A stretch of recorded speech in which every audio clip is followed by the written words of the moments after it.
threat to SanDiego.com comes from the Campaign for Summer Stephan. It says San Diego's public safety is under attack and points to a billionaire-backed committee's large financial support for Stephan's opponent, Deputy Public Defender Genevieve Jones-Wright. The website calls Jones-Wright the anti-law enforcement candidate and lists 6 reasons for this claim. The first, that she wants to end enforcement of sex crimes.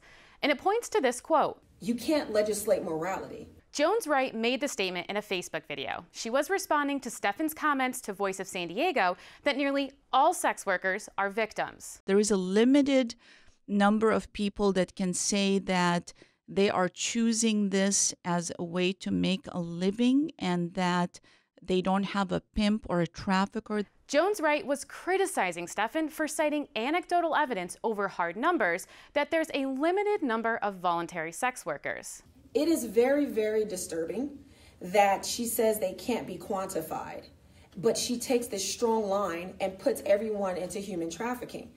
I'll tell you the problem that I have with that. The problem that I have with that is that you can't legislate morality.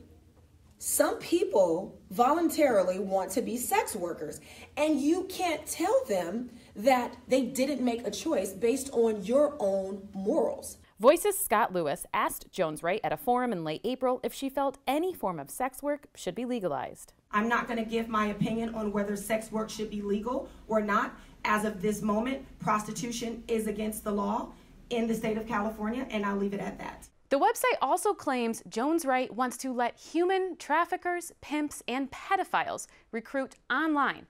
And it points to her quote, "I would prefer them to be on Craigslist and Backpage." A federal law recently gave authorities more power to prosecute websites such as Backpage.com, which featured listings connected to sex trafficking. Stephan supports the law and told Voice sites like Backpage emboldened people who pay for sex. Men who would normally not buy sex feel a little bit of protection by not having to be out on the street picking up somebody on El Cajon Boulevard. They feel the anonymity of just going online and ordering a person like you're ordering pizza. Jones-Wright says it takes away a tool that could help authorities. So how much harder will it be for law enforcement to actually investigate and know who these people are if they're now not in the open? I would prefer for them to be on Backpage and Craigslist because we need to know who they are if they are selling our children, if they are selling people who are not willing to be trafficked and that they're coerced into these things. The website also says Jones-Wright wants to end bail and let dangerous criminals out of jail. It points to a Jones-Wright interview with the San Diego Union Tribune editorial board. Jones-Wright says too many people who haven't yet been convicted of a crime are stuck in jail because they lack money for bail. We don't need cash bail.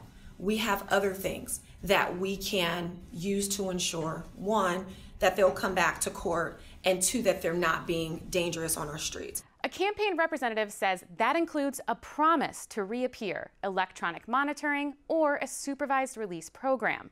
Later in that Union Tribune interview, Jones-Wright says cash bail should still be an option, but it wouldn't be her default tactic if elected. Another claim is Jones-Wright lied on her ballot and was forced to change how she identified herself. It is true that she was ordered to change her designation from public defender/commissioner to deputy public defender. Jones-Wright is on San Diego's gang commission, but a petitioner argued that role is not her primary profession. The website also says Jones-Wright will only enforce laws she agrees with and wants to close prisons and let dangerous criminals walk the streets. To learn what we found out about these claims and for more details about the others we've discussed, go to kpbs.org. Taryn Mento, KPBS News.